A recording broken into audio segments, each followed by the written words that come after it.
Crowley, and I am the minister here at East Church here in Grand Rapids. I want to welcome you to our congregation, to our building here, and I want to thank Doug. Doug and I actually know each other since we were this tall.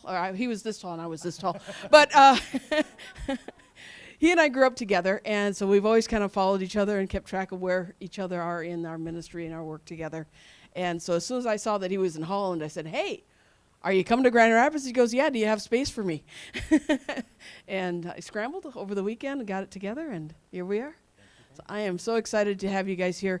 This congregation has a long history of working on immigration issues, and we're excited to get back engaged in that, and I hope that my congregation and others in this community are passionate about being involved in immigration issues and helping affect change with our policies regarding how we treat people who are coming to our country, who are seeking refuge, regardless of where they're coming from and regardless for what reason they're coming here. They're looking for safety, they're looking for shelter, they're looking for a new place to start life again.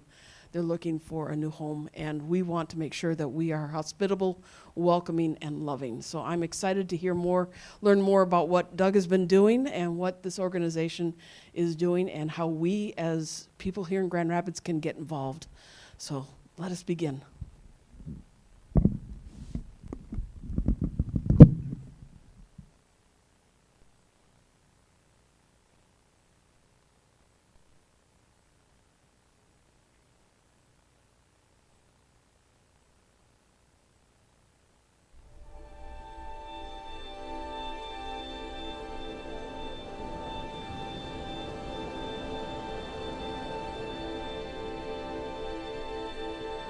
Well, I'd like to introduce you now to our preacher today, Doug Padgett.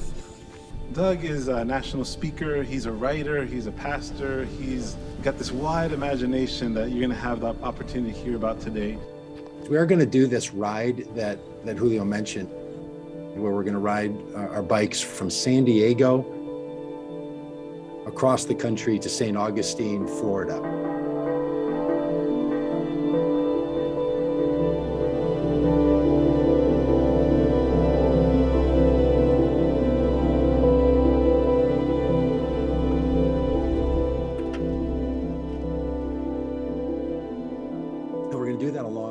And as near to the U.S.-Mexico border as we can,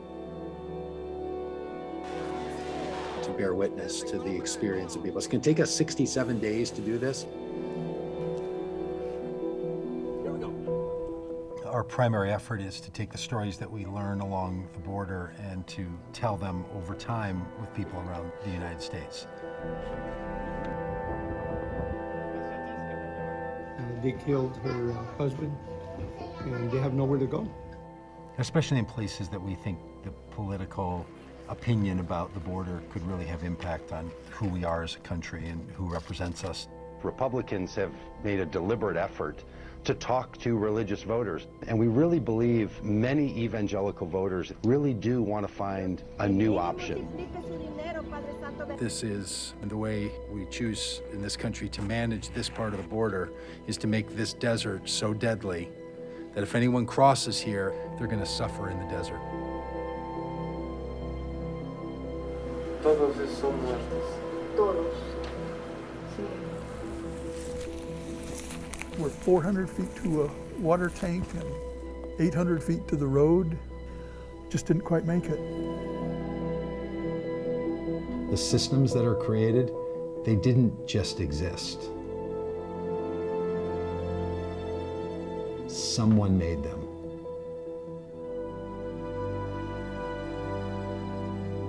And if we made them, we can change them.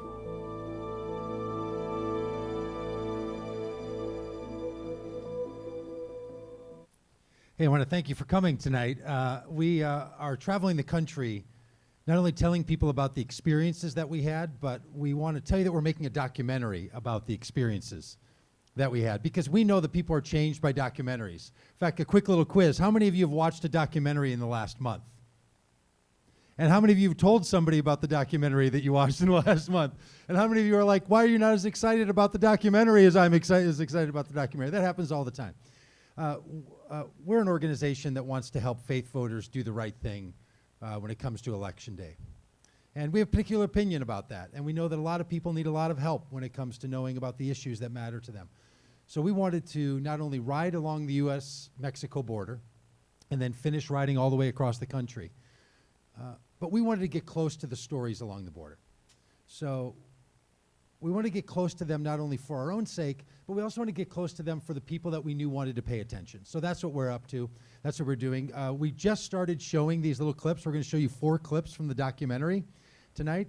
It's coming together. You can see by fall of 2022, we hope to have it together in 2023. The people who make the documentary are here. So in a very meta experience, you are not only going to watch clips of the documentary, this is going to become part of the documentary. So welcome to the documentary. If you'd rather not be in the documentary, let Clayton or Kim know that you don't want to be, and they'll be glad to make sure that happens.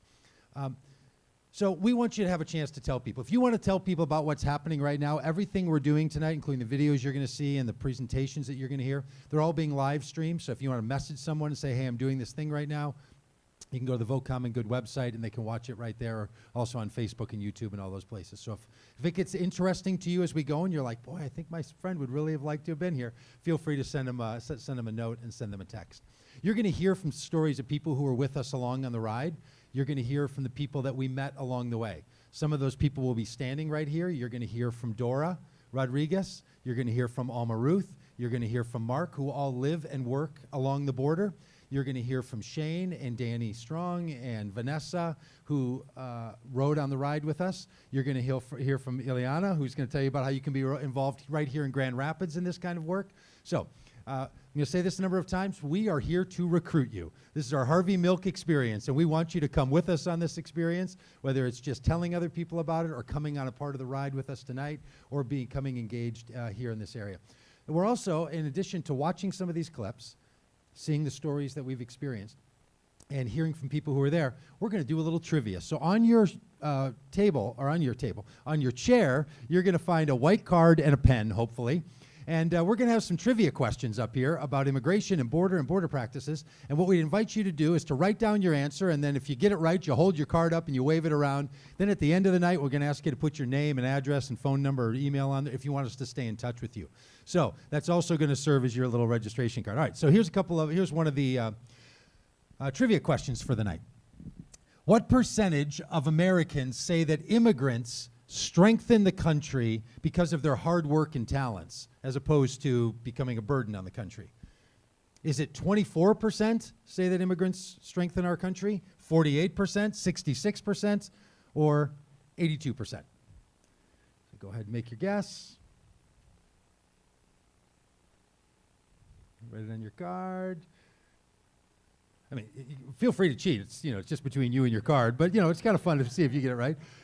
And the answer is 66%. Did you get it right? Wave that card up in the air. Hey, good for you. Hey, that's kind of good news, isn't it? And look, it's not good news for those of you that wrote 82%, but if you wrote 48% or 24%, 66% of the people feel like immigrants add to our country.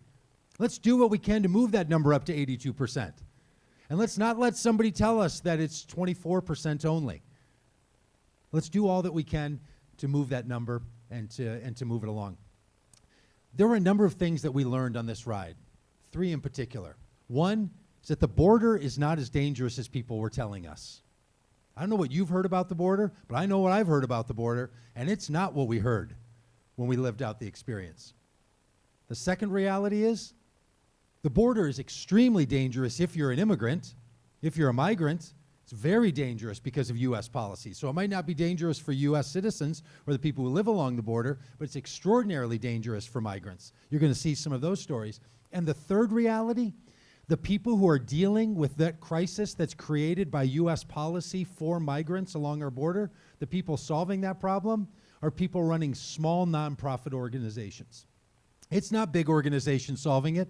It's almost as if these small organizations are running up against the power and the funding of our federal government to try to do good. And we want to say to our federal government, stop riding on the backs of our small nonprofits where they have to solve the problems that we're creating by our policies. So we need better border policies, we need better immigration policies, because people are having to save the lives of people that are harmed, impacted, and killed by our border policies. And we can do something about that.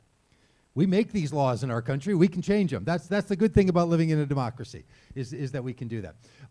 We were also surprised by the fact that people who lived on the border thought about it so differently than people who live elsewhere. And this is an experience that we had in Mission, Texas. In the middle of a Thursday afternoon, about 1 o'clock, we just came riding up. We're heading into McAllen, and we came riding up on the border wall, and also a honky-tonk at 2 o'clock in the afternoon in Mission, Texas.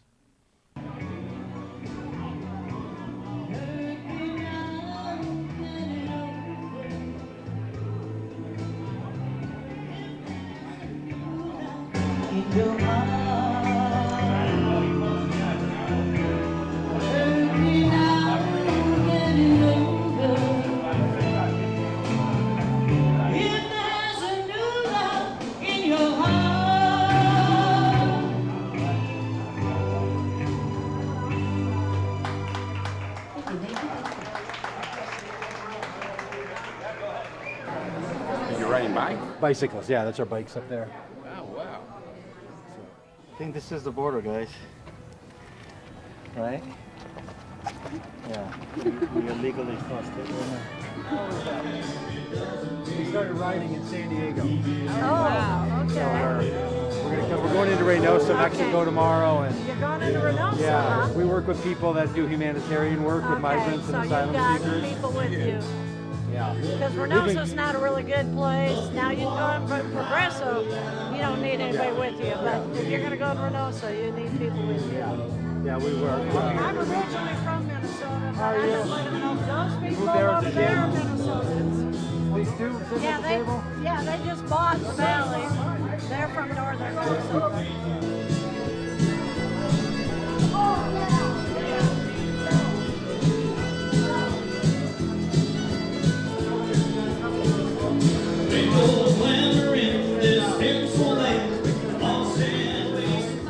I was just thinking about it when you came over. I'm looking around going, this is just like any other town in the States that you go to. You want to go have a beer, you go have a beer, there's great music. This just happens to be right on the border. I mean, you can't get any closer to the border than there. And it's no different. I mean, yeah, there are issues, Yeah. but I think for the most part, people just carry on, you know. Yeah. And, So many people in Minnesota would be afraid to come to the border. Maybe you've Absolutely. heard it too. Have you heard Absolutely, people tell you yes, that you yes. should be afraid to come Are here? you really going down the mission? Well, yeah. We've enjoyed it so far. Matter of fact, in 10 days we bought a house here. So we're going to be here 7 months, and in northern Minnesota 5 months. And all this stuff about worry about the border, all the stuff you hear, that didn't cause you to wait? No. Like you decided to do it now? No, yeah, time was right for us to sell. I'm heartbroken every time. I mean, the river has been the life force of the Rio Grande, Mm-hmm. and it's been shared by both sides, and you negotiate the border. Then a wall comes up, and it just says something else. You know? What do you think? There's got to be a better way. I don't know what it is, I guess, or I may be gone before that's found. Isn't that sad? Yeah.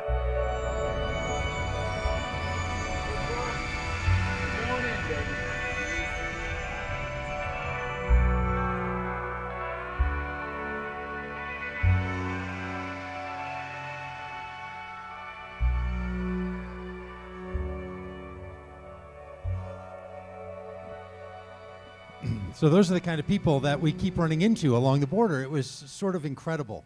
People were trying to say to people back home, it's not like that.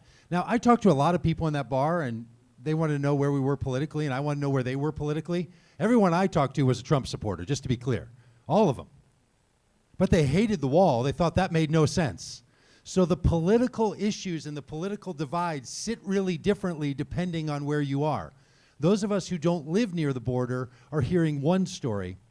People who live along the border are trying to tell a different one. That's part of the work that we all can do. We can say, it might not be the way you thought it was.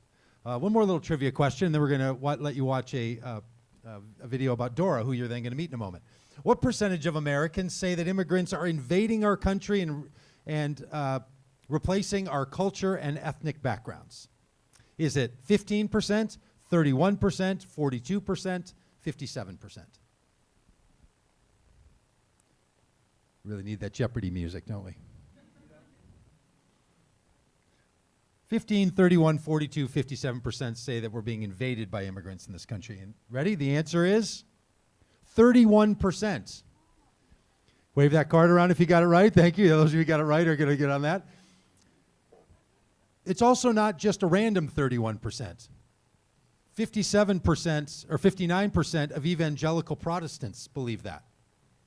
That's the tradition I come from. I'm an evangelical pastor. Those are my people. But here's the good news. It's not 80%.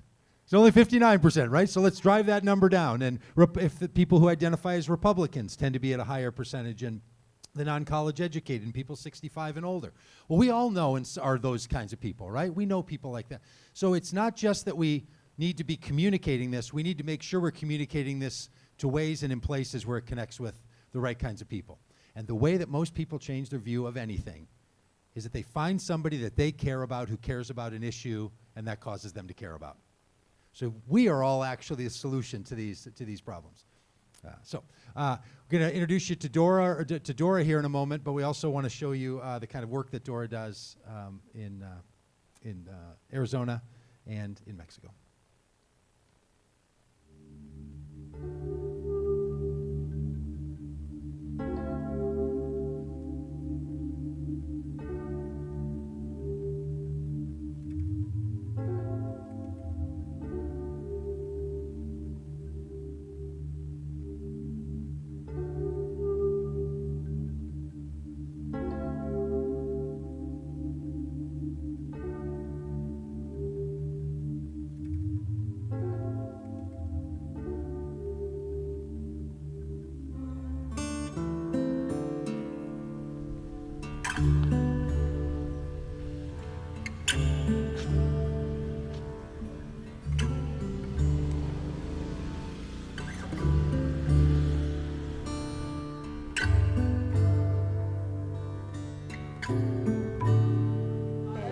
Solo mételo un ratito en el agua, ¿ok? Que Dios le bendiga, hijo. Por lo menos vino aquí para que nosotros le demos una manita, oye.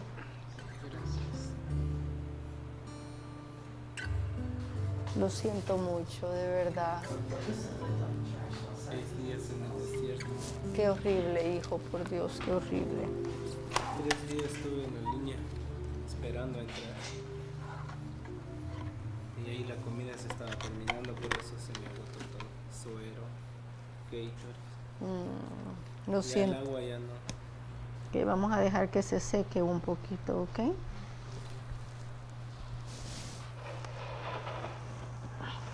Ay, perdón. No, es que mis rodillas.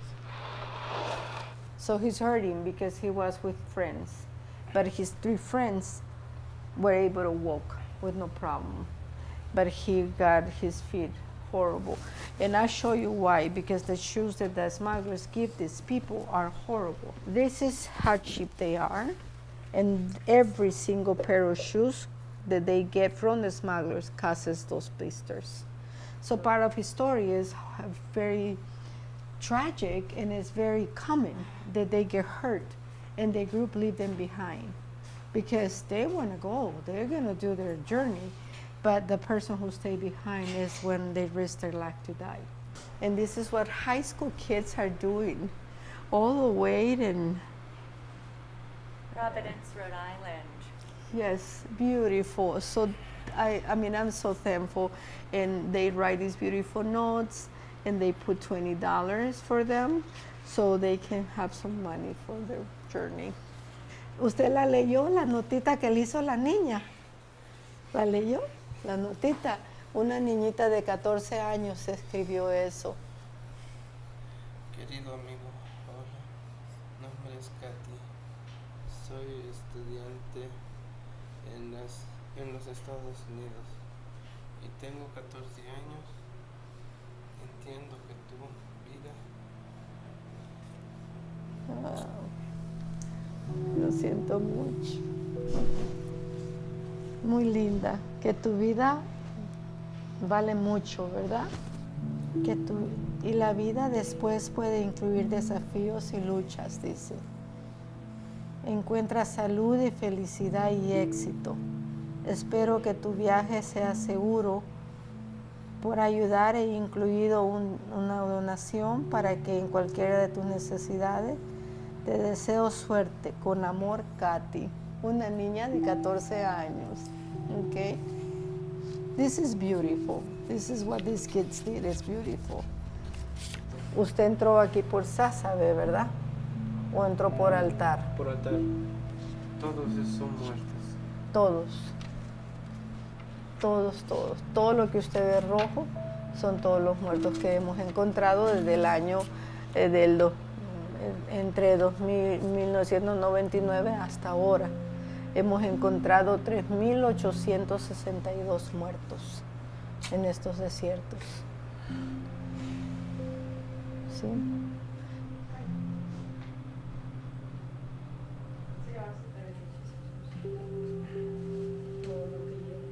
Okay, gracias. Dios me lo bendiga, hermano. Usted igual. Guatemala. Guatemala. Guatemala. Él es mi hijo.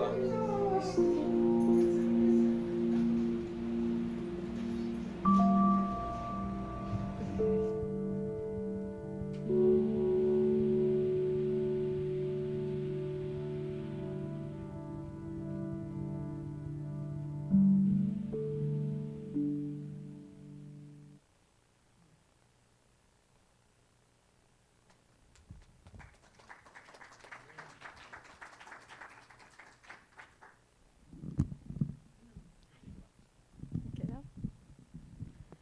I can practice it. Oh, thank you so much for coming and being with us. Before I start, I would like to ask for a moment of silence, reflection, thinking for our brothers that have died and that attempt to grasp for a better life, for safety. And if you can please join me and for our brothers who are at this moment waiting in those borders with their children. Also for our brothers who are being victims of the abuse of Border Patrol in those borderlands, because it's happening. So please take a moment of silence.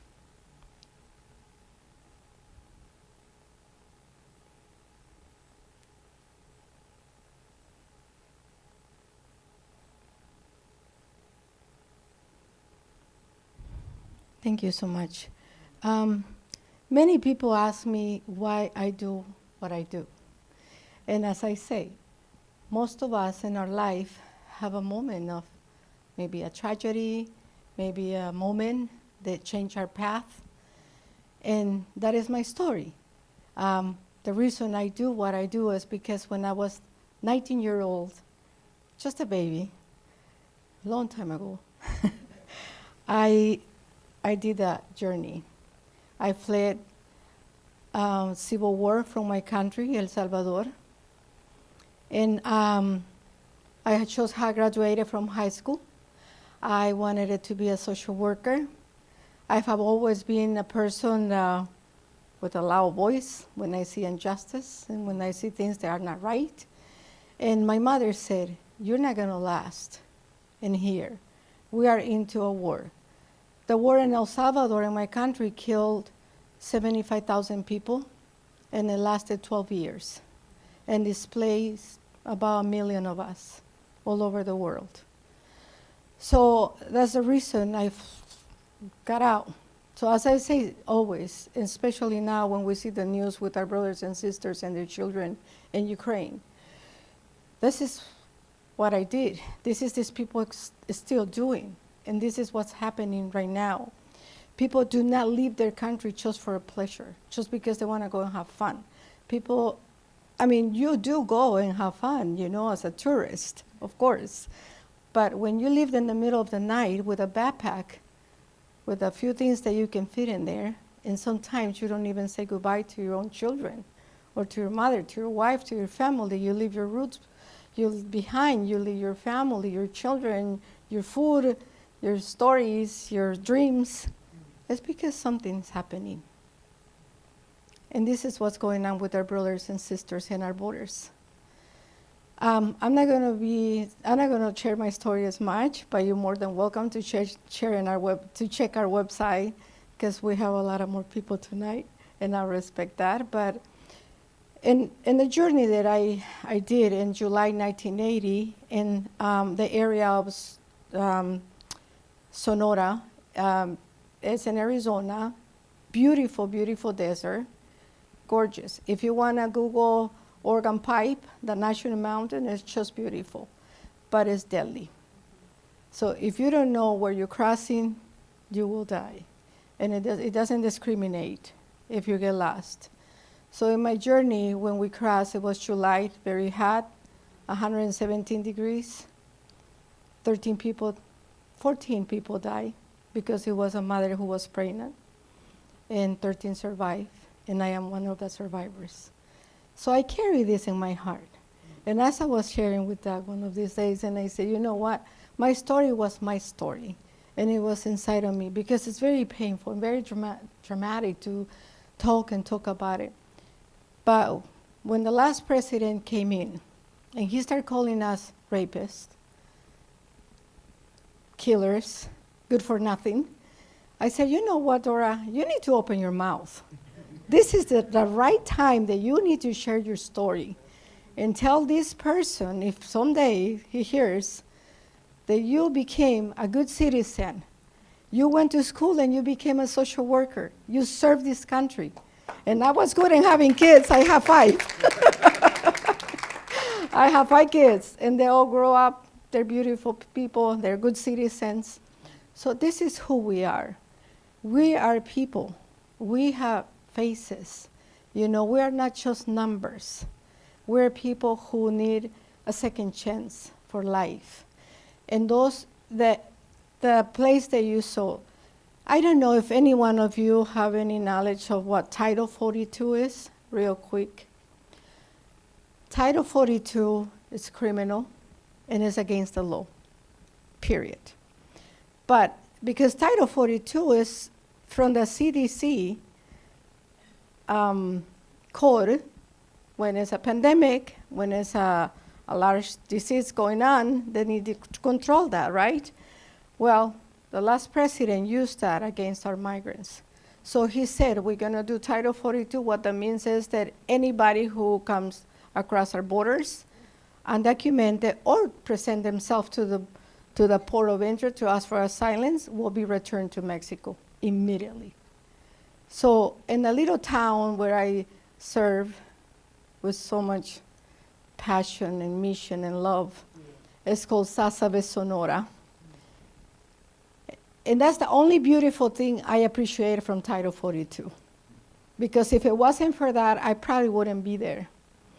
Because that little town of Sásabe, Sonora, Mexico, which is about an hour and a half from Tucson, Arizona, if you ever Google or in the area, please come and visit us.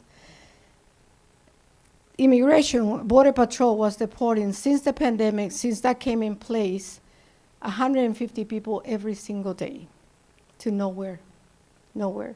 That small town, the locals is 2,500 people.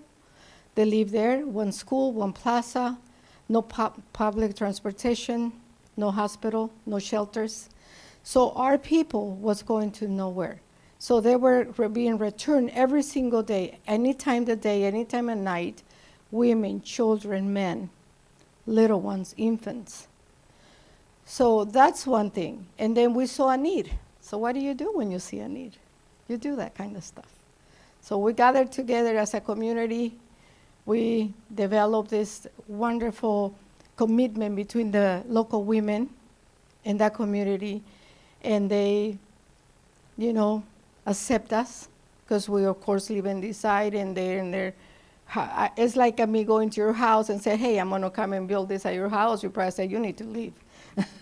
But I didn't. I respect that, and I asked them, can we have a sanctuary for our brothers and sisters? Because for a year, we were delivering donations in the street. in the heat, in the cold, with a pot of coffee outside. So with months of organizing, it took us 4 months, and asking for donations and everything, we built Casa de la Esperanza. Right now, we see about 25 to 40 people every single day, and the stories coming out from the center, it's just heartbreaking, but we're thankful that we are there. And it's a wonderful group of women and people who are there every single day. So please go to our website, see what we're doing. And I want to let you know that I appreciate you guys being here, want to know more about what we're up to. And this is what we're doing, trying to change the mind, the heart, and our policies. Thank you, Dora. If you want to make a donation to the work that Dora does, we'll be glad to do that over there. We take all the ways that you can give money. You can take a shirt or a hat or a button or anything you want with you as a little reminder. So if you want to make a donation to her work or to Alma or to Mark or to any of this project, we'd be glad to have you do it over there. A little piece of trivia for you. Since the creation of the Department of Homeland Security in 2003, our federal government has spent how much money on the agencies that carry out our border enforcement? Have they spent $700 million since 2003? $1 billion? $10 billion? $333 billion. How much have we spent on our border security since 2003? Write it down, and the answer is $333 billion. You get that one right? Good for you. It's hard to imagine, isn't it? And there's still a conversation that maybe if we spent more money to secure the border, then we could talk about immigration reform. I don't know how much more, but $333 billion has been spent.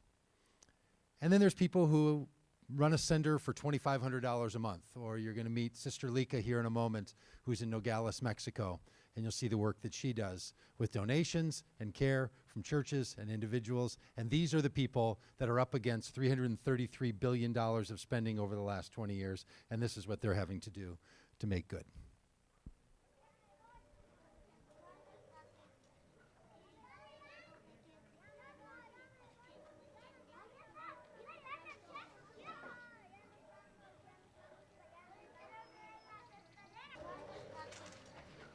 El Centro Casa de la Misericordia y de todas las naciones, lo que nos dedicamos es ayudar a las personas con mayor vulnerabilidad en su vida. En este caso, en este momento es como un albergue, es un refugio para migrantes que están solicitando asilo a los Estados Unidos.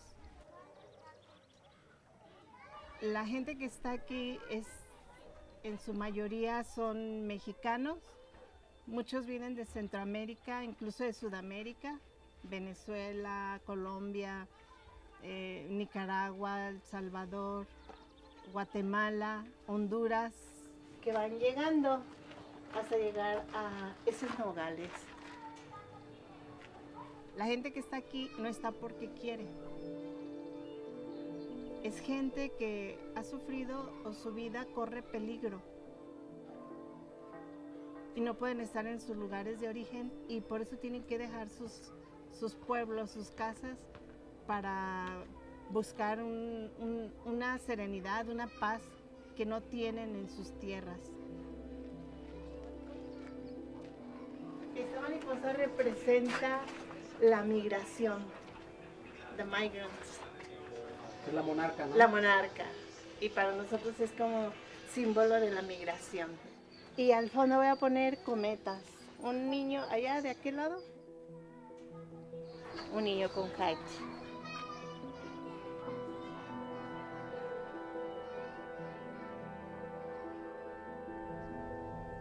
The United States law is that the only way you can seek asylum is on U.S. soil. You can't ask for asylum in the United States, even if you qualified for it, until you get to the United States and get on U.S. soil. It's not just a border issue, it's a United States issue. And we're trying to ask the question, who's included in the we the people? So the reason migrants are coming to the border and then turning themselves over to the Border Patrol is to ask for asylum. We're a group of pastors that are organizing this and traveling the country. We really want faith voters to care about these issues. We know that a lot of faith voters think one way on Sunday when they're at church and then act another way on Tuesday when they walk into the voting booth.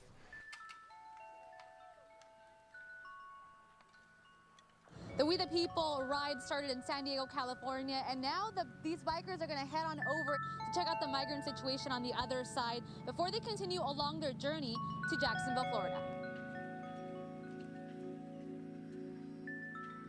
I keep thinking about all the times that we have crossed into Mexico, how easily we can enter into Mexico, that the Mexican government just welcomes people like us to come in. And yet, in the United States, we put up razor wire and walls and armed guards and U.S. Army to keep people from coming in. That disparity just haunts me every day that we ride along this border.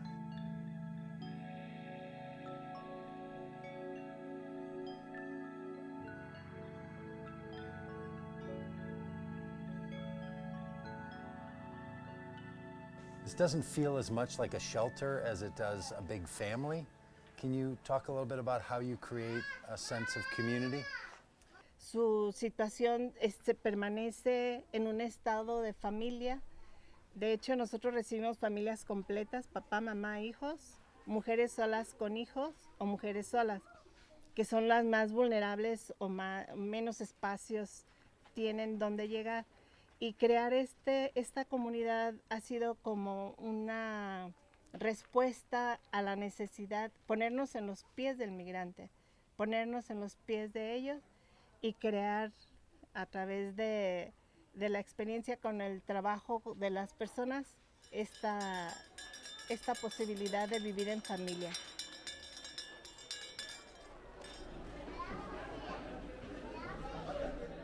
The word that keeps coming back to me on this ride is the word slander. And partly because in the Christian narrative, that's such an important word, to not slander people, that you don't speak of people in ways that are untrue and that are slanderous. And yet we slander these people who are trying to come to this country by creating all these narratives. The other story we should be telling is that these are survivors, these are heroes to their own family. These little girls and little boys who look up to their moms and dads who are making their way across other countries to get to safety. Those children are seeing their parents as heroes of their family and heroes of their faith. And we act as if they're the problem.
Good evening. My name is Ileana Ponce. I am from Lighthouse Immigrant Advocates. We are a nonprofit immigration law office in West Michigan. We're located in Holland.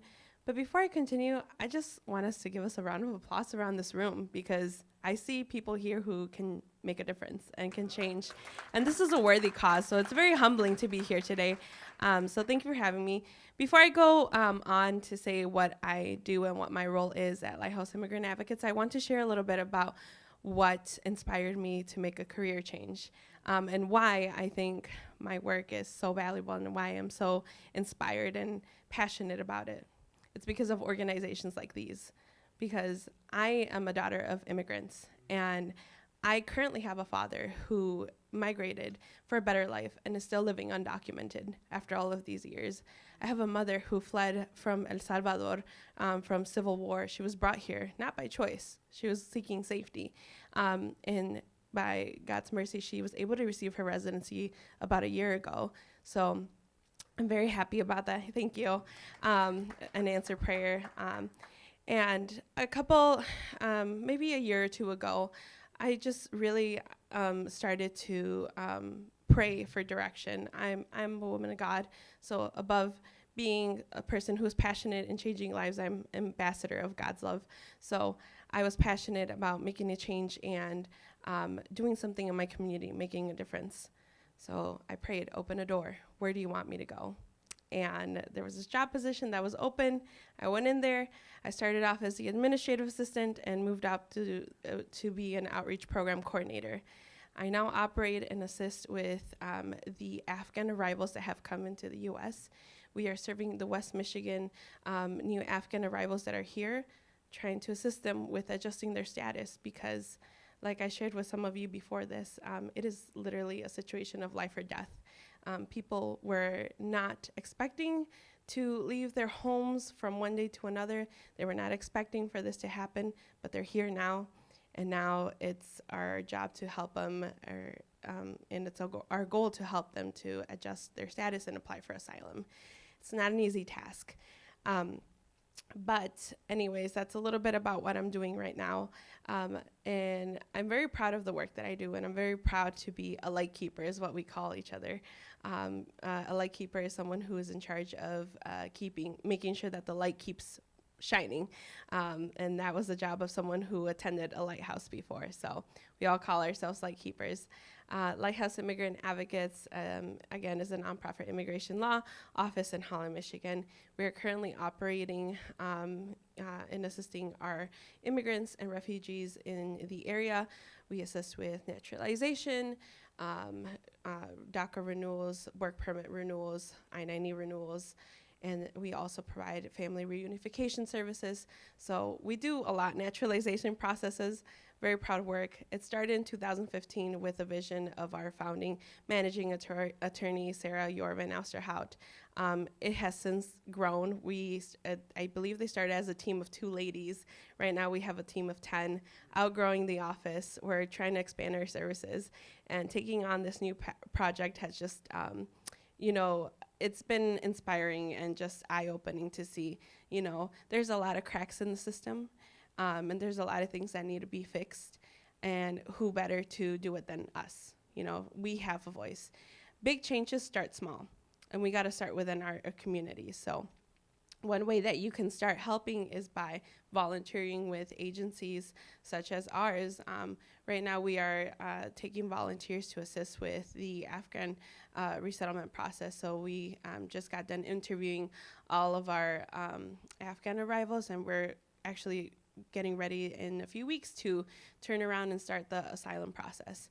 If you're not familiar with it, like the video said, you have to be in U.S. soil to apply for asylum. They're here now. They have 1 year from their arrival date to the U.S. to apply for asylum. They came on a temporary status that expires in 2 years. We're trying to make sure that they don't get sent back where they fear for their lives, where, potentially they could be killed if they do go back. We are called to care and love for people, and that's why I think the work that we are doing is important. That's why I think this is such a wonderful mission. But yeah, I encourage you to get involved with agencies such as these, such as Lighthouse. If you want some more information, feel free to talk to me. I have a table over there. But it has been an honor and pleasure to be here tonight. And thank you for your time.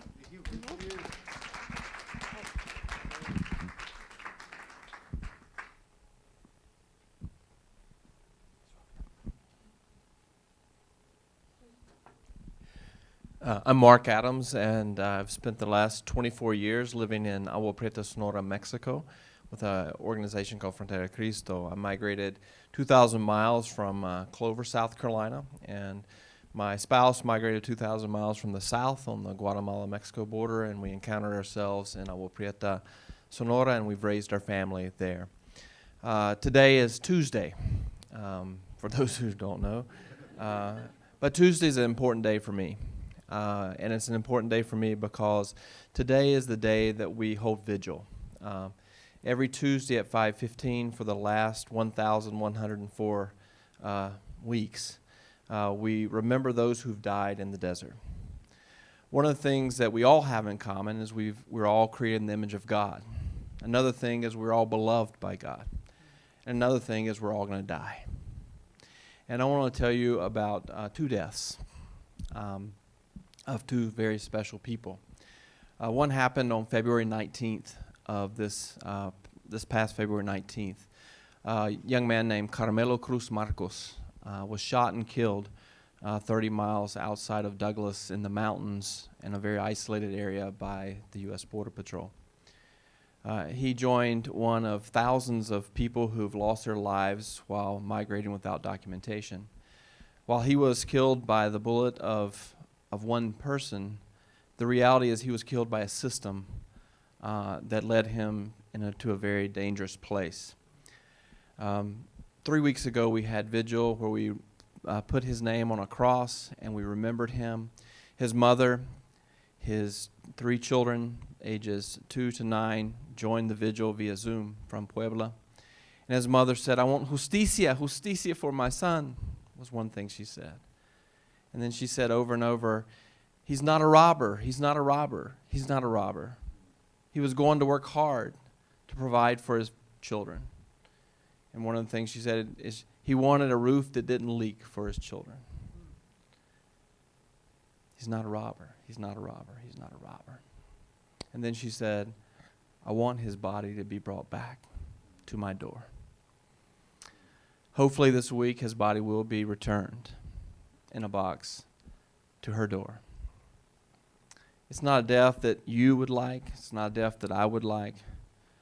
And this mother and children will be suffering for many, many years to come. Nothing we can do can bring Carmelo back. At our vigil every week, we remember those folks who've died just in Cochise County. We have crosses for each one who died just in the county that's north of where we live.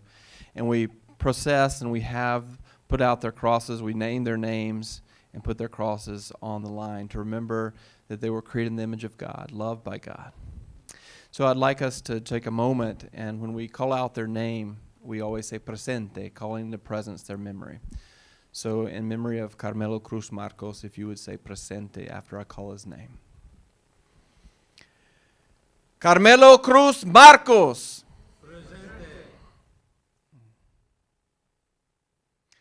Almost 1 year ago from this date, Doña Zoraida Santiago died. She died at the age of 93. 20 years ago, Doña Zoraida, at the age of 72, 73, I can't do math, she was living and she was missing her son. Her son was in Atlanta, Georgia, roofing houses.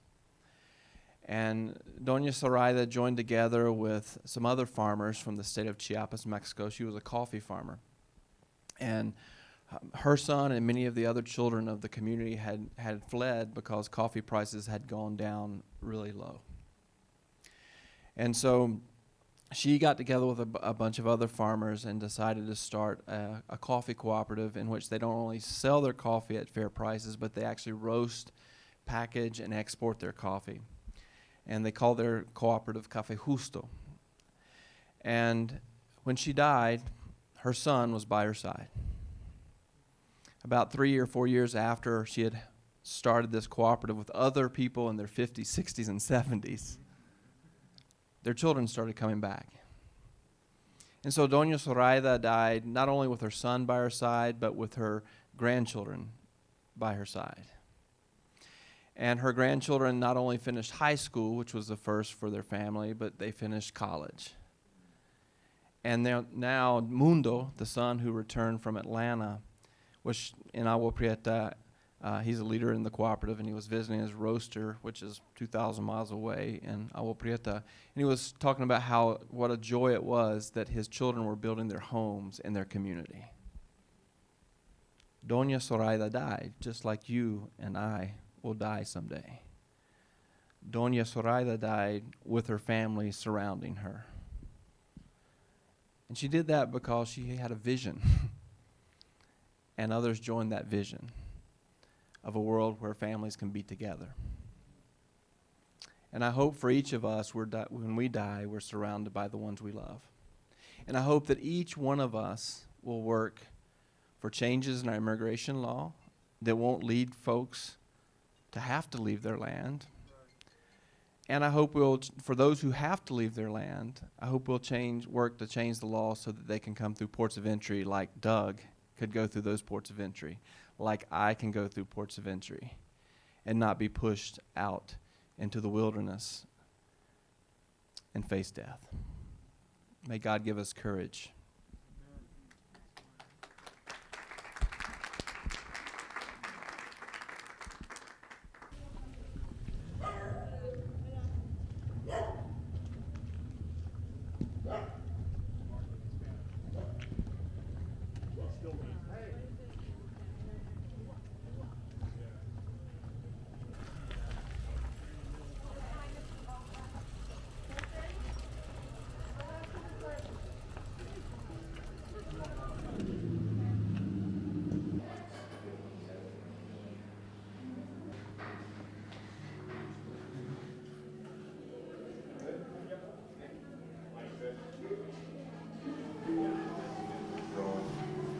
Maria, thank you. Thank you for doing this.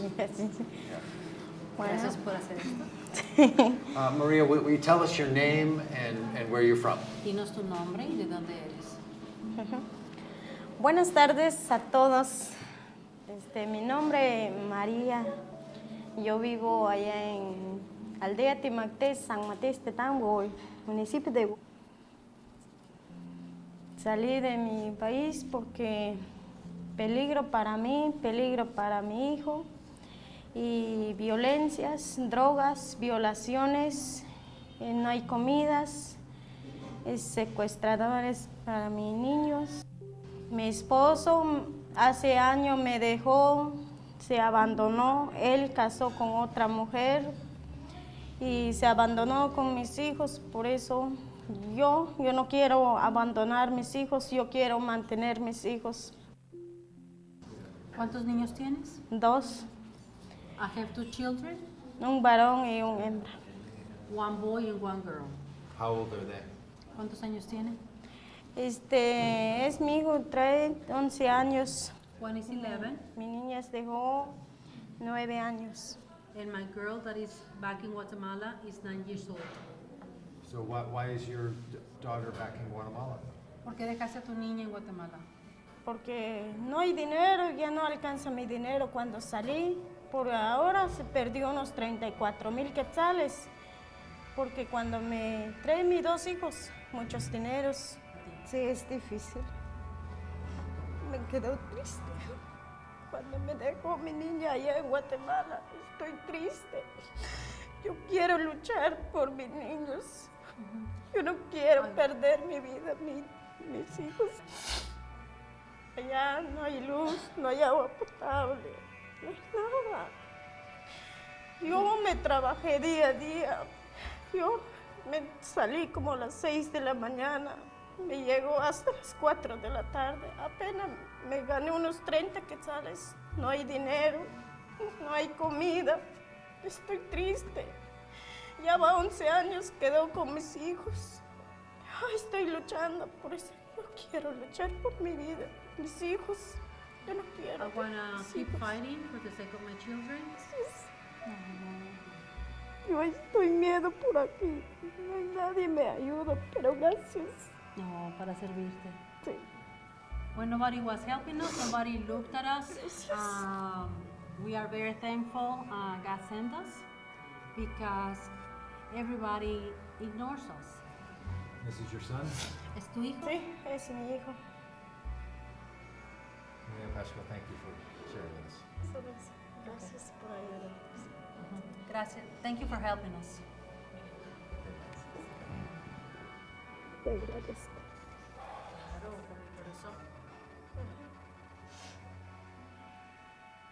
Yo abrazaba a mi niño, rápido salgan allí porque ya varias gentes vamos a cruzar, digo.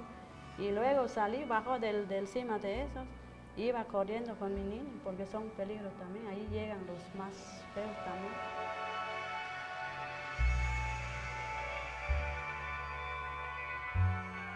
Nosotros solo, ellos dicen pues para los coyotes, dicen que cuando nos traen, dicen que nos dan comida, nos dan un autobús para llevarse, pero no era así.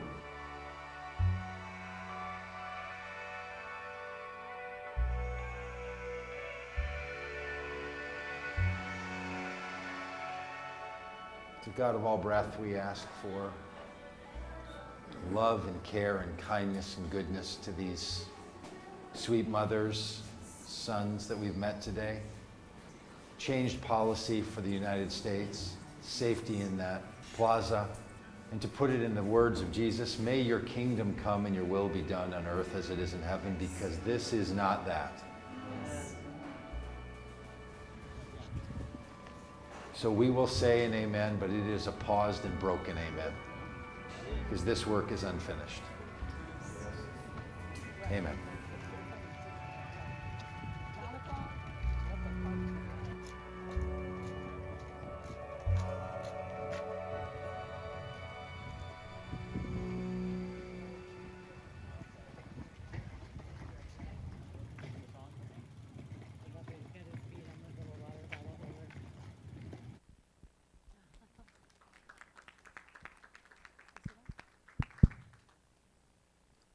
Hi guys, my name is Alma Ruth and I am a recent immigrant. I'm originally from northern Mexico, Monterrey, Mexico, which is one of the main cities in our nation. And it is a privilege to be here, just flew in yesterday. And when Doug said, okay, you can choose where you're gonna be. And I have dear friends in Michigan. So I said, Michigan first. Never been there. I know it's gonna be frozen, but I still, it's amazing you choose to live here on your own free will. That's amazing, It's like those people flee danger, but you choose to be here, And so yesterday when I arrived, it's like, wow, this is nice. I shouldn't pack all my sweaters. I'm glad I packed my sweaters today. And so what I do is I'm the founder and director of emerging faith-based nonprofit. It's Grassroots. I'm the only one on the field. I'm in what is the region, the border region where I serve is called the Rio Grande Valley. And it's on the Texas border. And it's not very friendly to asylum seekers, which are people who are below a refugee status. Refugees are the ones that have been approved by Homeland Security, by the Department of Justice, and all those federal government agencies. Asylum seekers are the ones who are seeking refuge.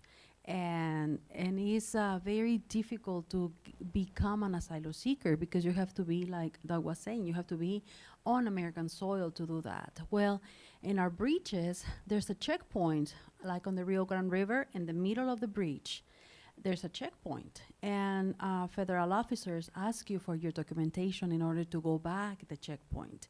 So an asylum seeker can never get to the point of entry. And so how can they become refugees if they cannot ask for refuge? And so I, as a recent immigrant, I fully understand the complicated immigration process, and it's very, very complicated. But we focus on women and children. As you know, those are the ones that are most vulnerable. In every society and every time of history, women and children are the ones who are always receiving the brunt of violence, the brunt of this. And I am not per se a border missionary that just works on local projects. I am focusing on people who are in danger, who every week we deal with life-death circumstances, and the policies that are made in DC mean life or death for the people I serve. So once we meet someone, that person has a name, and like my colleagues and co-workers were saying, you know, they are made in the image of God. And as people of faith, we believe that human life is sacred, and many times an American cat or an American dog live better than the children we face on the Mexican side of the border or in El Salvador or Guatemala, right? And so I think we have to make a choice in this time of history of how we're gonna react to the crisis that we are seeing. It can be Ukraine, it can be on our southern border, but I think it's the first time in our history where we have refugee camps within meters, well, you use feet, right? Within feet to the international bridge to come into the United States. Since MPP, which ironically is called Migrant Protection Protocol, is saying, I don't know what to do with you. I'm not sure if I can help you to request asylum or to become a refugee in my country, but you can wait on the Mexican borderlands that are controlled by organized crime and cartel until I decide what to do with you. Whereas there's thousands of people. Just on the camp that you guys saw, we have over 3,000 people. And more than half are women and children. So I I live at the border. I live a couple of miles from the Rio Grande River. And I can assure you, I don't want MS-13 neighbors. I don't want cartel neighbors. I'm Mexican. I know what cartels are. So, you know, I don't want them as neighbors, but we cannot treat with the same harshness women and children who are fleeing violence and gender violence and child labor and rapes and all those. And I am shocked to hear the stories from the indigenous women. I served in Cuba and Honduras, and it's my first time working with Guatemalan women and children. And I don't think anything prepared me for listening to the stories. One of the kids that you saw on the last trailer, it took us several weeks to get the stories from these people. They can tell their stories now, but it takes us months for us to train them and pray with them and train them and pray with them. We are a holistic and relational faith-based organization where we sit down with them, we eat with them, we pray with them, we read the Holy Scriptures with them. We practice a ministry of presence. We are equal. We are eating together. And so we go to non-disclosed family-owned restaurant a couple of blocks from the refugee camp in Reynosa. And we prayed and we read the Scriptures. And what you saw us doing, we do that every week. And when it rains, or when it's a tropical storm, or when it's cold, we do several times a week. I'm based out of McAllen, Texas, on the Texas border, on the American side of the border. So I cross walking the international bridge. And it's a privilege for me to serve these people as an immigrant, because I was planning to be in the Middle East serving Syrian refugees. So the Lord is taking me through scenic, yeah, the vowels, right? So the scenic detour, right? You know, and I think the Lord said, okay, you speak Spanish, you're Latina, you know, you can do this. But as a Mexican girl, you know, what's the fun of being on the Mexican border? There's no exotic panoramas here, right? I don't have to wear a hijab. But, you know, and I said, well, you're not afraid of cartels, so you just can go there. And a lot of people think that missionaries are these super spiritual people, you know, super cool out there. Well, yeah, maybe, you know, but before we get shot, we freaked out. So just so you know, right? I mean, it's like a lot of people think, oh, you know, these missionaries, and they imagine us, you know, cartel pointed at us. It's like, here I am, shoot me, I'm ready to die for the Lord. Well, we freak out first, you know, so just so you know. But in this case, you know, a lot of people, we find a lot of non-friendly support for the work that we do. Why? Because we live at the border. So we go to school, we go to church, we worship with. We have neighbors who are Border Patrol, who are ICE agents, who are there. So from our faith communities, you never hear the word immigration. You never hear the word, oh, the children are being separated from their parents. Like in one of my local churches, we just sent $20,000 to refugees in the Ukraine. And I'm thinking, we can walk a mile and you have thousands of them right there. And so that's the Matrix scene. It's a movie for the young people. It's a movie, The Matrix. It's like this surreal parallel reality that I'm part of. And I think that we can change, and all of us, and I love what Ileana said, the light keepers, because we need to light our shine. And the darkness becomes stronger, our light will shine better if we can just practice mercy. And we took a long time to choose the name of our organization, because even a person who is not of faith can understand that mercy is given even if the person receiving it doesn't deserve it. And I think it is extremely important that all of us can do something to change this time of history and what it means for all of us. And so we focus on indigenous women and their children. They don't speak Spanish fluently. Whoever is a Spanish speaker, you can tell that they are not fluent in when they speak. It took us, like I mentioned, several weeks to train what to say, how to tell their story. And we just found out that we are not just dealing with child bride situations. We're not only dealing with children violence when the kid is beat up because couldn't fill up the coffee sack to give to the owner of the land, and being raped walking through the fields, and for me, I'm thinking, this sounds like South Sudan. How in the world this is happening in Latin America in the 21st century? This is completely unacceptable. This shouldn't be happening. And I think I hang out with Dora so well because I have a loud voice. I've been told, you're very opinionated for being Mexican. I said, oh, thank you. And, I hang out with my American friends. And so, it is time to change this. And it's up to us to make a difference, And so thank you for being here. We are so thrilled that you're here. And thank you for making a difference on this. By your presence, you're making a difference. By your presence, you're making these events. And I'm so glad I'm here with some of my favorite people. Doug has become one of my favorite guys in the world, and so thank you for being here and help us to change this in this time of history. Thank you all. I want to introduce you to a few of the people, not who lived on the border, but who chose to go and to ride along the border. When we said to people around the country, we're going to ride from San Diego down to McAllen, Texas, and then finish out the rest of the country, we want you to come along with us. Most people said, what? I'm not going to ride 1,800 miles from California to the tip of Texas. I'm sure they're not going to ride 3,000 miles. So barely anyone did that. Well, one person. I rode all the way. Mario rode 99% of the way. But then some people said, I can ride for a day. I could ride for a week. I could come back once or twice. So all those people you'll see in these videos, they just did their part. They rode their miles. And look, that's a symbolic act to do your part, to ride your portion, to join in where you can. There's a lot of things we all care about, all of us. We have a long list. And we can all do our part. So we're going to introduce you to some of these people, but first we're going to do a little trivia. Crime data from the state of Texas shows that the crime rate for undocumented immigrants, sometimes they're referred to as illegal immigrants, undocumented is a better term. The crime rate for undocumented immigrants is what compared to that of native-born Americans? Is it 45% lower, the same, 82% higher, or 166% higher? What is the Texas crime rate for undocumented immigrants compared to those who are born in the United States?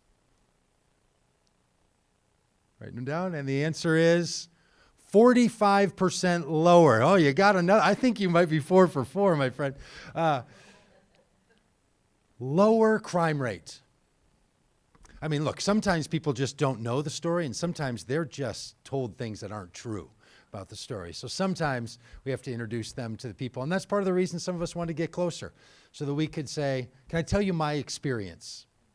Can I tell you what I know? Our question we asked everyone as we rode along the border, what do you know by living here that you wish people in the rest of the country knew? So now some of us can say, here's what I know by having traveled there. You're going to hear from Shane, you're going to hear from Danny, and then you're going to hear from Vanessa. They're going to give you little snapshots of their time. So this is Shane Claiborne.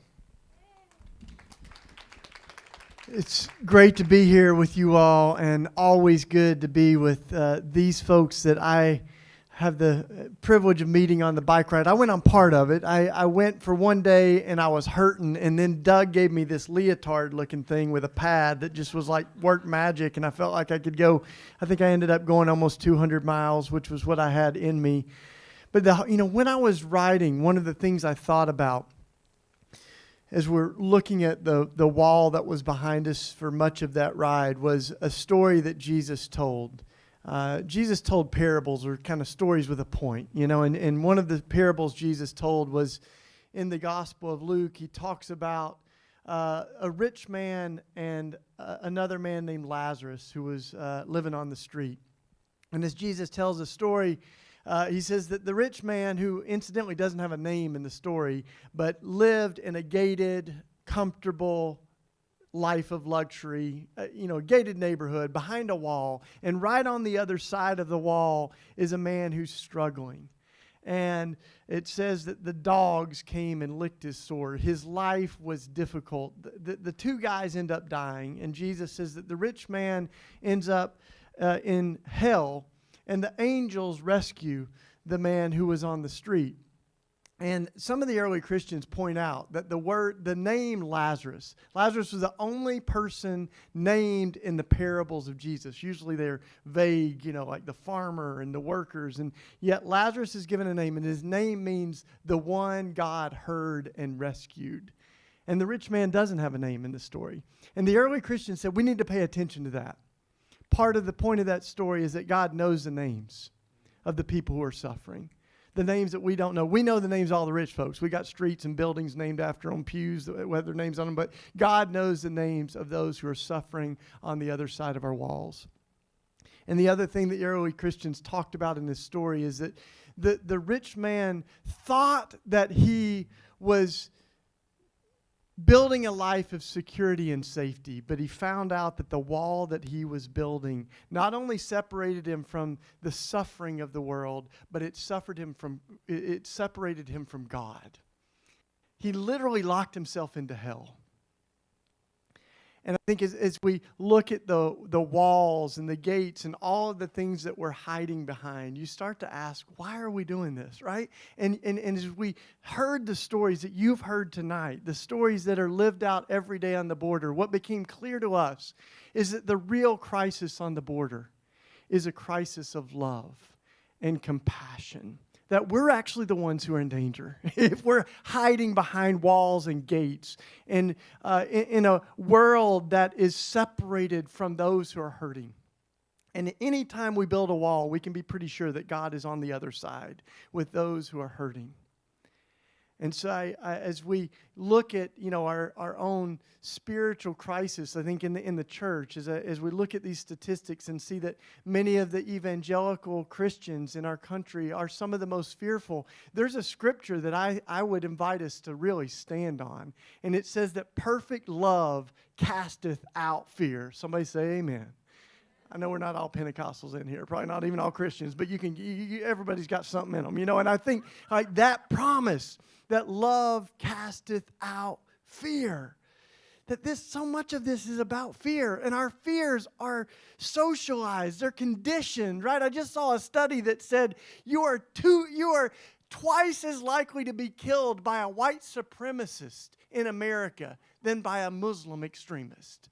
I saw this study that said how unfounded our fears are. And it said that it listed a dozen things that are more likely to kill you than an immigrant or a refugee or asylum seeker. And on that list of things more likely to kill you than a refugee was lightning, a cow, a roller coaster, falling down the steps. Literally, this is a study by the Cato Institute. One of the things more likely to kill you than a refugee was a vending machine falling on you. But no one's walking around like scared of vending machines, right? Because we're conditioned to fear. And so we have a decision right now, right? To say, what would it look like if we chose love instead of fear? What would America look like if love was shaping our policies? And that we could actually live into what love invites us to do right now. And so I'll close with on the border. Felt like we were carrying a lot of heavy things. So I told this sort of apocalyptic story that I got from one of my friends who's a preacher, and he said that's one of those stories where it's Peter at the gates of heaven, and he's checking the Lamb's Book of Life, and all these people who have died are waiting to get into heaven, and Peter and the angels are kind of checking the names off. And then one of the angels comes up to Peter and he says, "Hey, listen, we got a problem." And Peter says, "What is it?" And he says, the angels say, "We've done a little census in heaven, and we've got a problem. There's more people getting into heaven than we actually have accounted for in the Lamb's Book of Life." And Peter goes, "Well, go figure out the problem. Do a little bit more sniffing around." So they go out and they come back and they're like, Peter, we found the problem." Peter says, "What?" And he said, the angel said, "It's Jesus. He's on the other side, lifting people over the wall." And I think what we know is that God's love is big, right? God's love is big. And one of the most sacred things that we can do is welcome the stranger. Jesus says, when you welcome them, you welcome me. The New Testament says when we welcome foreigners, we might be entertaining angels unaware. One of the holiest things that we can do is show hospitality to our neighbors when they need it, and hope that they would show the same love and hospitality to us. Amen. It's such a gift to be here. Thank you for showing up.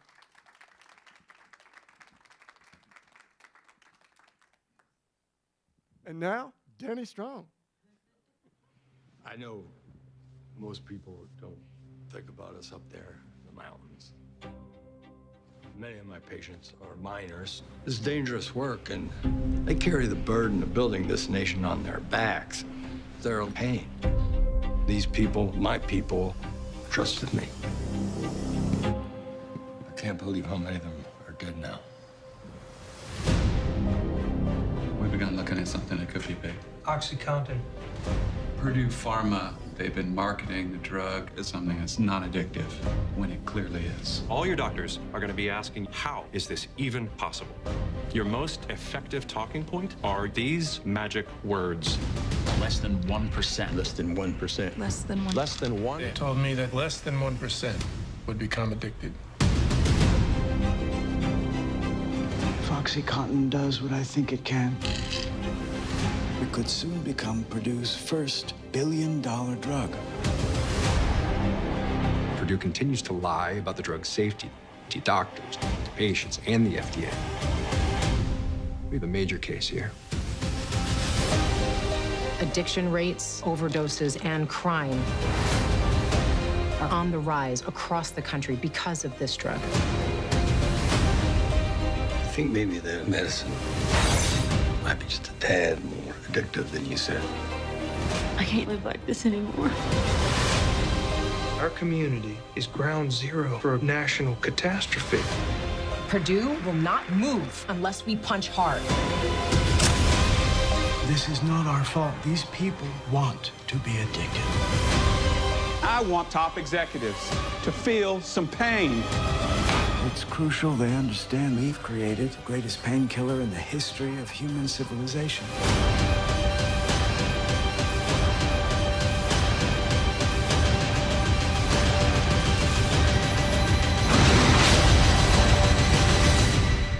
I think I can make this the biggest drug in the world.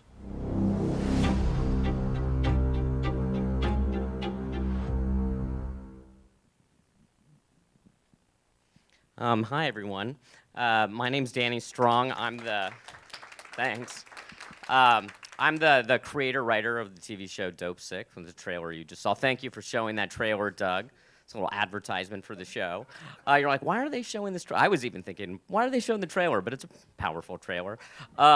This is a show that just came out about the opioid crisis. I've written a number of projects that deal with social justice. I wrote the movie The Butler with Oprah Winfrey and Forrest Whitaker. I wrote the last 2 Hunger Games movies, which not so much about social justice, but about totalitarianism. So I'm always, thank you, Shane. So I'm always trying to find projects that have, something to say about our culture and our society. And doing Dopesick in the opioid crisis, there was, one of the big questions people ask is, how did this happen? And how did this company illegally sell how did they sell a highly addictive narcotic as non-addictive? How were they not stopped by the FDA? How were they not stopped by the Justice Department? How were they not stopped by Congress? These were all the institutions that were there to prevent a corrupt company from doing what they did. And the answer I always say is money. At the end of the day, it was money. And this company was able to maneuver their way through all the safeguards that are supposed to stop them. And when I look at the border and I see what is happening at the border from an outside point of view, I see the same word, money. I see $333 billion to keep this cycle continuing over and over again. And I've worked with Pastor Doug on messaging issues during the election, and I was one of the people he asked to come down and ride and bike along the border.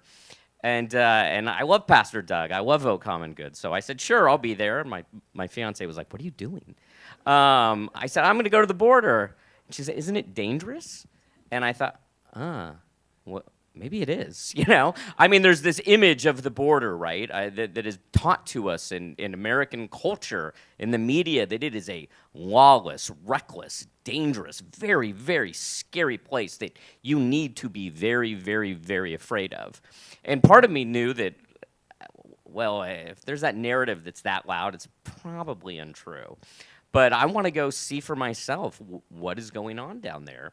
So sure enough, I go to the border, Agua Prieta, where Pastor Mark spoke, who spoke so beautifully, I might add. Thank you, Mark. And what did I see? I saw people just living their lives. I saw a very normal community. 6 of us rode our bikes into Mexico, riding through Mexico along the border. And what did we experience? We experienced 2 things. We experienced people waving at us, or people looking at us like we were a little weird. And that was basically it. And both of them felt very welcoming. I never felt a sense of danger whatsoever. The only thing that I thought that was scary on the border was the wall. I thought the wall was scary. I thought the wall was intimidating. I thought the wall was hateful in a way, and it felt deeply un-American. It felt like this is not what this country is about, and we've had this meanness that has been coursing through this country for the last 5-6 years, and it's one of the reasons why I wanted to work with Pastor Doug, because I've just been confused by how mainstream meanness has become, and anger has become, and hostility has become. And when I watch the news, when I go online and I go through Twitter, I see where it's coming from. It's coming from the media.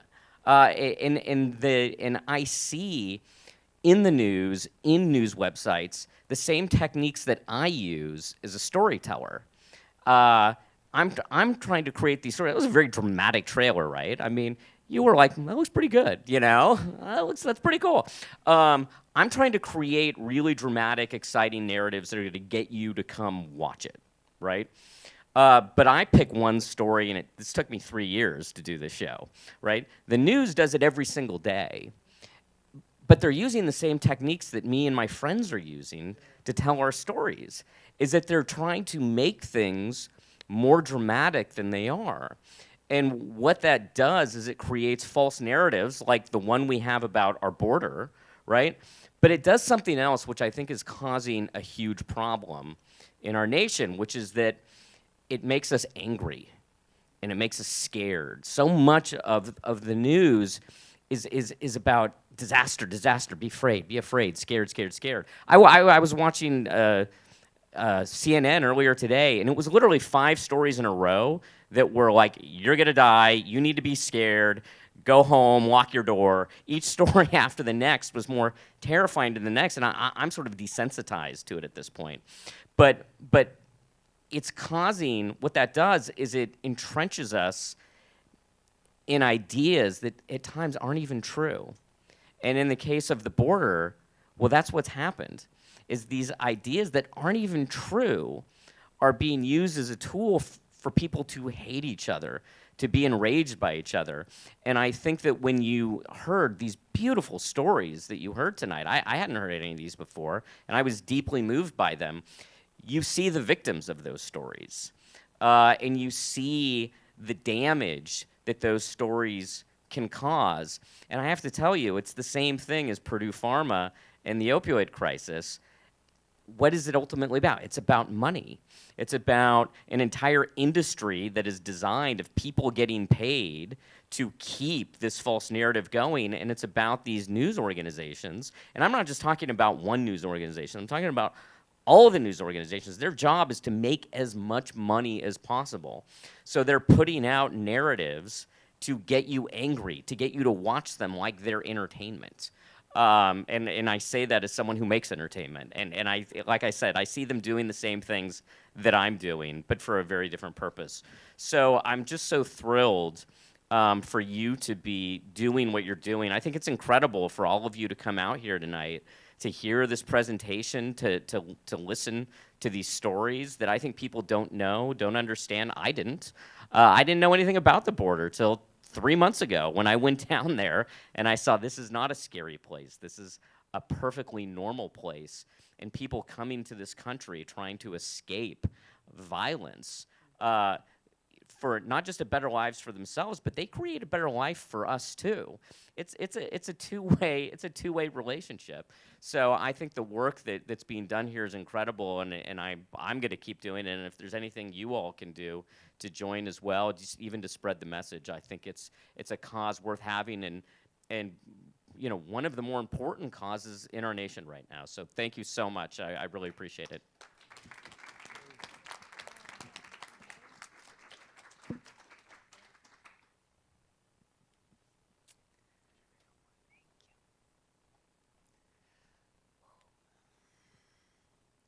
So my name is Vanessa, and that means butterfly. And I think that's a easy thing for you to remember, because butterflies migrate. This is my own little video. I'm not as talented as Danny, but this is my movie that I made, and it is a picture of my heart. On August 3rd, 2019, there was a shooting in El Paso, and that shooting did that to me. Because I, at the time, was with my family shopping in Walmart, back to school shopping with my kids, and people in Walmart in El Paso were shopping with their families. And as we found out the details about that shooting, I just was wrecked, because what we heard was that that shooter was motivated by hate and fear. He was inspired by the current administration. And the eyewitnesses in the store said that he would pass over white people and save his ammunition so that he could kill more brown people. And I kept playing that in my head, because if we had been there, that shooter would have passed over me, my husband, 2 kids, our youngest, and that shooter would have shot my daughter, my Latina, my adopted daughter. And I realized that I needed to do something. So about a month later, Vote Common Good organized a border experience to allow faith leaders to go and see what was happening. So I got on a plane and just went to El Paso. I didn't know what I was going to do there. I had never been there. And what I found there was, first we went to the vigil. We went to the place where the shooting had happened, and I saw the memorial, and we held a vigil service there. And then we went to the border wall itself, and I saw that ugly wall, like Danny said, it is menacing. It has a quality. And I had just been in New York, like a month before taking my son to college, and where I saw the Statue of Liberty, and I wanted to go and see where my great-grandmother, my Ukrainian grandmother, had come and immigrated by herself as a 16-year-old. And I just thought about the contrast of those two things. And then we went to a congressional in-district congressional hearing, and I heard their policymakers right there talking about what was happening. And one of the stories that really stuck out to me was how Border Patrol had shot an 8-year-old girl across the Rio Grande River, and they are not under constitutional law. Border Patrol, it does not have to answer to the laws that we live with. And I just was so horrified, and I knew I had to do something.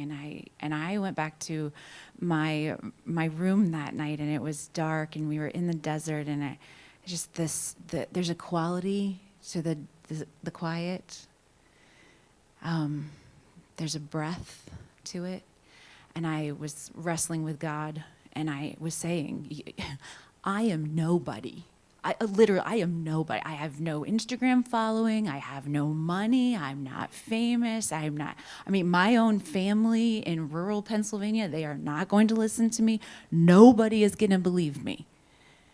And I heard God's voice as plain as day. You haven't said anything yet. So I started talking. And I started making. Because I am a broken china mosaic artist. And so I started to have some ideas about what I could say. And I had this idea for a piece of art. And then in 2022, Doug, this artist, this performance artist, got this idea for a piece of art he wanted to make of us riding on bikes across the country. You know, that's performance art. That's what that is, right? Because we're not the heroes on the border. We're not doing anything. We didn't do anything important. We were there to witness. We were there to observe what was happening. We were there to make people see things. And so I'm an artist. I am not an athlete, though. And my husband just said, no, I'm out. Like, I love you people, but I'm not doing this. He stayed home and watched our kids. But I got... again on a plane, and I went to Texas, and I met this beautiful woman, Alma Ruth, and I rode in Texas, and Texas is big, y'all. Oh my gosh. Whew. And then I rode another 250 miles in Florida, and I altogether rode 500 miles, which is a lot of miles. But I am not a hero.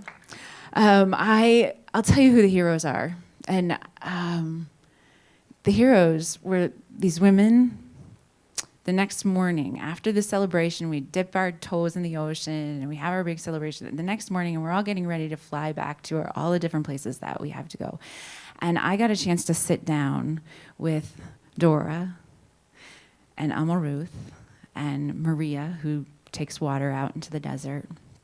And just 4 women, just not on duty, not responsible for anything, just sharing our hearts, talking to one another, telling our stories. And you know what I found out? I found out that all of these women had been wildly disappointed. They had been betrayed by the people that were closest to them. They had been abused. They had been disappointed. The people that were supposed to have their back had not had their back. And yet, in the face of all of that, they had gone out and done this work in the desert. And I was reminded of a biblical story. I was reminded of this woman in the desert who twice finds herself on the edge of death. 2 times she is in the desert. One time she's pregnant, as vulnerable as can be. And the other time she is there with her child, and she places that kid under a bush and walks away because she cannot bear the thought of watching him die.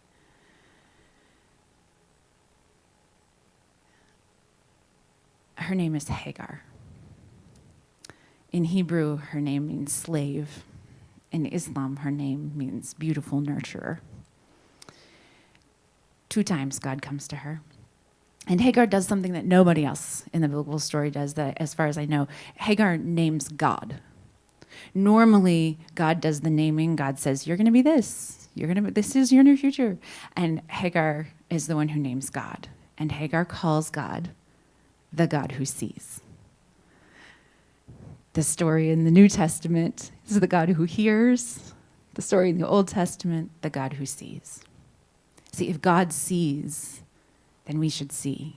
So I'm an artist, and my job is to see and to show you what has happened inside of me and what is possible inside of you.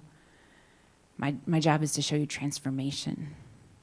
My job is to show you what's possible, like Danny does, like Doug does, like the singers and artists. This is what we do. This is our job. So you get to see something that nobody else, no other people have seen yet. This is a piece of art that is going to be in a museum in Washington, D.C.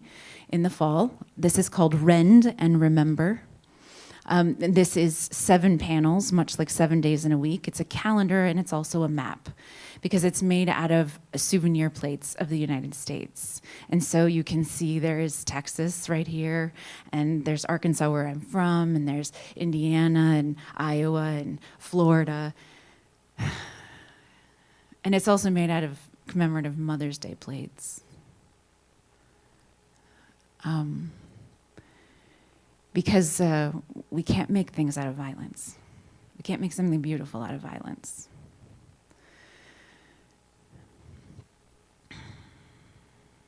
So yeah, this is my work. This is how I help people see. You have a part to play. You're a piece in the mosaic. If one of those pieces is missing, this doesn't work, right? And we have given you a couple of opportunities to think about where you might jump in. And maybe you're already in, but maybe there's something else that you'd like to do. Whatever you know how to do, there's probably some way you can help.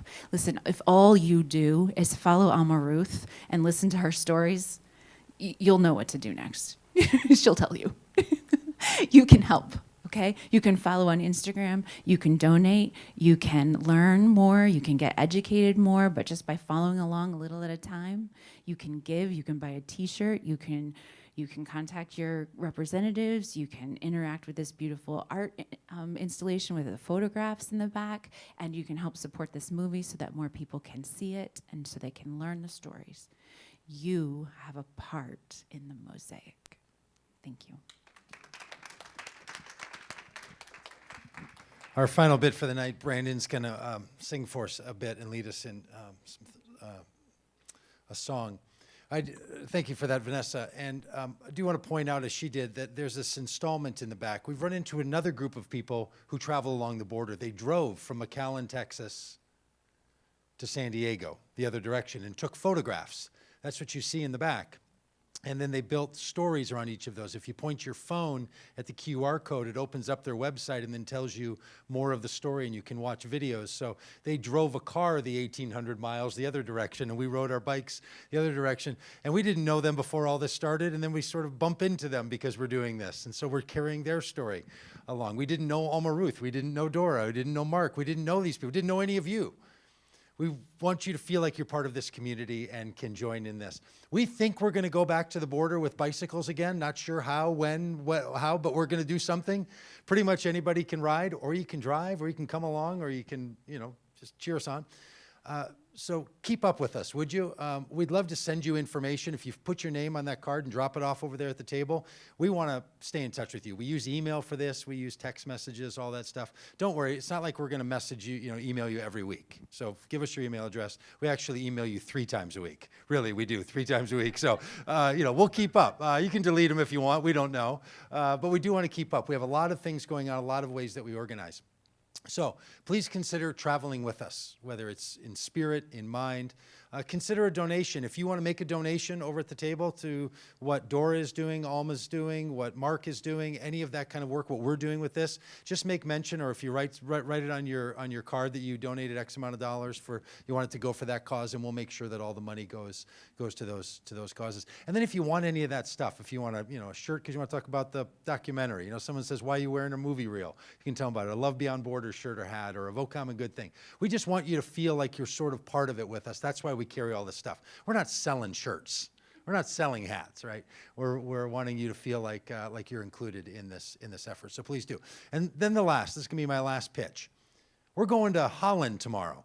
We're going to do this at the Park Theater in Holland tomorrow. It's going to be full. There's going to be a bunch of people. Come on over, or tell somebody else about it, or send a note to somebody if you know them over in Holland. Encourage them to come and join us. Or if they can't make it in Holland, then we're going to go to South Bend on Thursday. And on Thursday night, we're going to be at a theater in South Bend, Indiana, so if you know anybody there. And then on Friday, we're going to be at Notre Dame, and we're going to be meeting with students there at Notre Dame.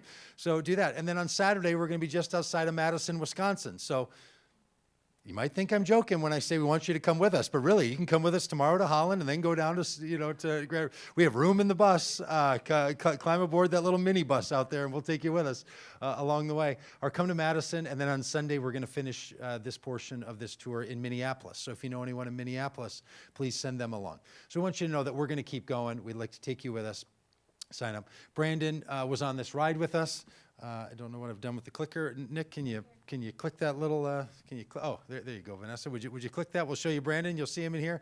Brandon not only rode that bike a little bit, but Brandon also drove the support vehicle. You saw the support vehicle in some of these photos, and so for 3,000 miles, Brandon drove that support vehicle.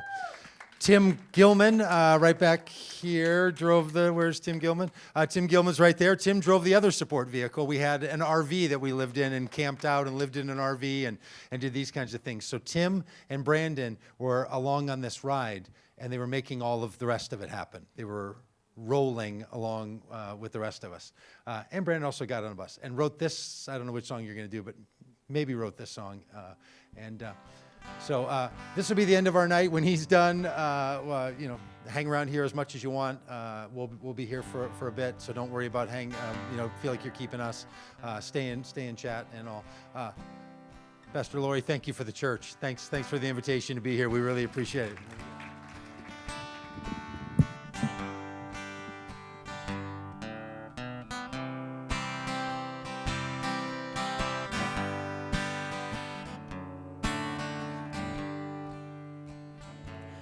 Oh, where is the justice? Where is the justice we need? Tell me, where is the justice we all want to see? And when I marched in the street, I began to see, I saw the justice we need is the justice that needs me. Tell me, where is the healing? Where is the healing we need? Tell me, where is the healing we all want to see? And when I turn on my TV, I still see so much pain and disease.